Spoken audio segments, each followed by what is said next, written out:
today the impact player would goes to someone who very silent and very effective in all three departments of the game when it comes to batting, bowling and fielding, and what goes to none other than Mixer Akshar Patel.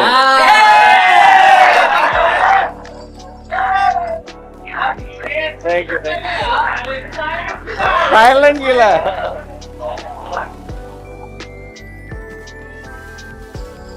Hello everyone, I think एक बंदे को camera के सामने आने की आदत हो चुकी है। अभी दो मैच में वही तो 2 मैच में तू ही कुलदीप भाई दिख रहे हैं। सो भाई back to back man of the match, and कैसा फील होता है जब आफ्टर लॉन्ग टाइम खेलने का मौका मिलता है? नहीं, बहुत अच्छा लगता है जब आप काफ़ी लंबे टाइम के बाद खेलो फिर। और जो शायद मैंने मेहनत 2 महीने इंग्लैंड में की, मतलब training wise, fitness wise, bowling wise, जो जितने नंबर्स होने चाहिए उन्हें टिक किए। और ऑब्वियसली मुझे पता था कि एशिया कप में शायद मुझे मौका मिले खेलने का, क्योंकि कंडीशंस वैसी हैं।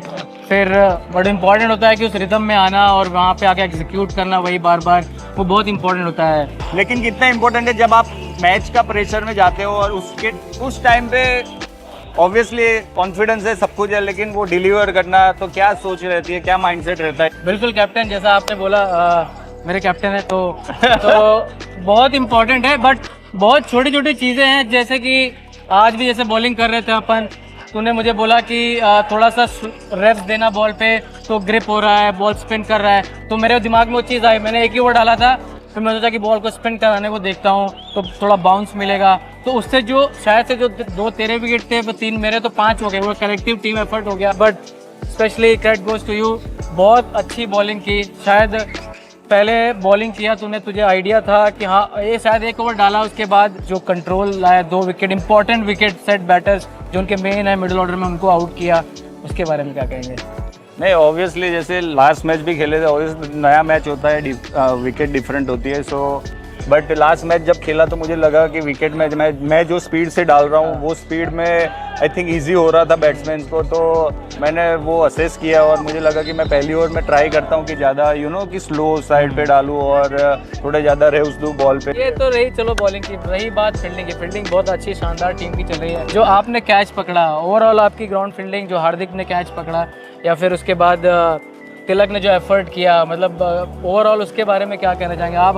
आप किस नज़र से? I think as a team, I think मुझे लगता है कि हम बहुत ही अच्छा फील्डिंग यूनिट है। एंड कैच के बारे में बताए तो मेरे भाई का कैच हो तो मुझे ऑब्वियसली कहीं से भी भाग के पकड़ना ही पड़ेगा। सूर्या भाई की इनिंग के बारे में क्या बोलेंगे, किस तरह से, मतलब क्योंकि एज ए स्पिनर जब आप बाहर से देखते हो आपको लगता है भाई विकेट में स्पिनर्स के लिए थोड़ा हेल्प है, और जिस तरह से उन्होंने गेम को कंट्रोल किया, जिस तरह से उन्होंने बैटिंग की। बैट्समैन मुझे पता है कि बहुत ही मुश्किल है, स्ट्राइक रोटेट करना मुश्किल हो रहा है, आप ऐसे जाके बड़े शॉट्स नहीं मार सकते। और सो इधर आपको कैलकुलेटिव रिस्क लेना और क्रिकेटिंग शॉट्स खेलना बहुत इंपॉर्टेंट है। और अगर आप देखोगे उनकी इनिंग में आपको वही दिखेगा कि ऐसा कोई लंबा नहीं कि कुछ और आड़ा या टेढ़ा मार दिया, जो उनके शॉट से जो उनकी स्ट्रेंथ है, सो बॉल को आने दिया, वो लेट खेले। तो आई थिंक मुझे लगता है कि ये कैप्टन है तो एक्सपीरियंस ऑब्वियसली है। कैप्टन की